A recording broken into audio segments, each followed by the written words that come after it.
Opinion: India at the helm, seizing leadership amid UN's deepening crisis in the aftermath of dwindling global confidence in the United Nations peacekeeping efficacy exacerbated by its inability to meaningfully intervene in Gaza. The world body finds itself in a deeper, more perilous crisis: a dramatic collapse in funding. This funding shortfall, most notably marked by a staggering 30-35% decline in U.S. contributions since pre-2023 levels, has reverberated through every UN agency. From child welfare to global health to humanitarian relief, the UN system is now struggling to breathe. Veterans within the UN are sounding the alarm.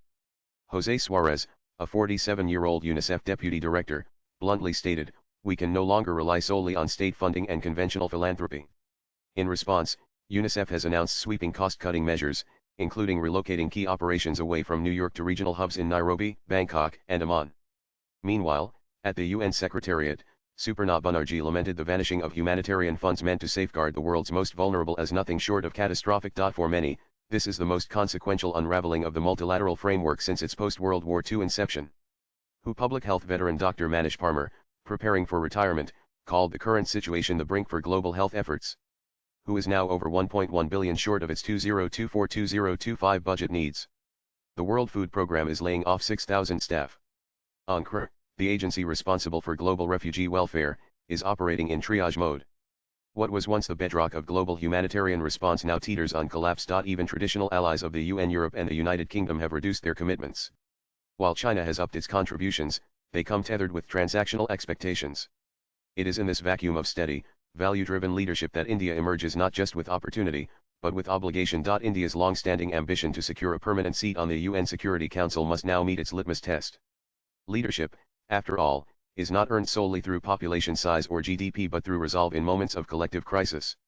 If India wishes to project itself as a Vishwaguru, a global teacher and leader, then there is no better platform than a fraying UN in need of revival. The world is not just watching how India positions itself diplomatically, but how it backs that position with tangible support, strategy, and action. An inward-focused approach will not suffice. This is the moment to define India's foreign policy with global empathy and strategic intent. India can begin by significantly boosting voluntary contributions to high-impact UN agencies such as UNDP, UNICEF, and the UN Peacebuilding Commission. These are not just feel-good humanitarian moves, they are shrewd diplomatic investments that amplify India's visibility, credibility, and influence in global governance. Reports suggest India is considering a 50 million expansion of the India-UN Development Partnership Fund over the next 5 years. This should not just be accelerated but rebranded as a centerpiece of India's global outreach. Moreover, India can lead by example through flagship initiatives in underrepresented regions. Creating India-UN flagship initiatives in Africa, small island developing states (SIDS), and post-conflict societies would align India's moral narrative with its strategic aspirations. Such moves would not only improve lives but also strengthen India's claim as a benefactor of the global south. India should also double down on one of its most respected areas within the UN system: peacekeeping.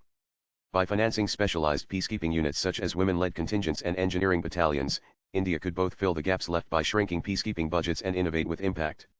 A proposed India peacekeeping training hub in New Delhi would further institutionalize this leadership. India cannot and need not compete dollar for dollar with China's expansive bilateral aid. But what it lacks in volume, it can make up for in vision. By embracing South-South and triangular cooperation, India can magnify its impact through collaboration. Establishing a Global South facility under UN auspices, coupled with tripartite development programs involving India, a developed donor, and a recipient nation, could cement India's role as a trusted bridge between worlds. This would elevate India as the architect of a new development paradigm, one that is more inclusive, respectful, and sustainable than old models of North-South aid. Critically, India must ensure that its expanded financial and operational support translates into real reform. Within the UN, the current governance architecture of the United Nations remains frozen in a post-1945 reality.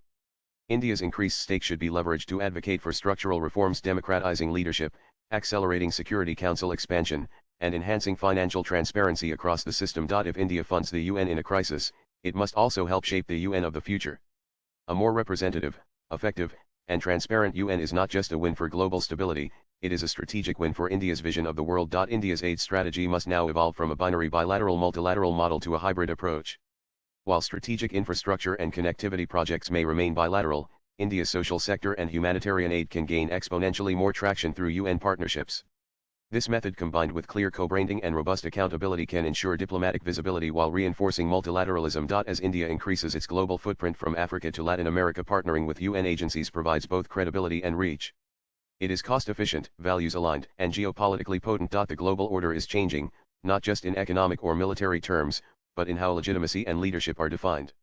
As the UN grapples with a near existential crisis, India has a once-in-a-century opportunity to shape the future not just by demanding a seat at the table but by rebuilding the very table itself. The world needs a steady hand and a principled vision.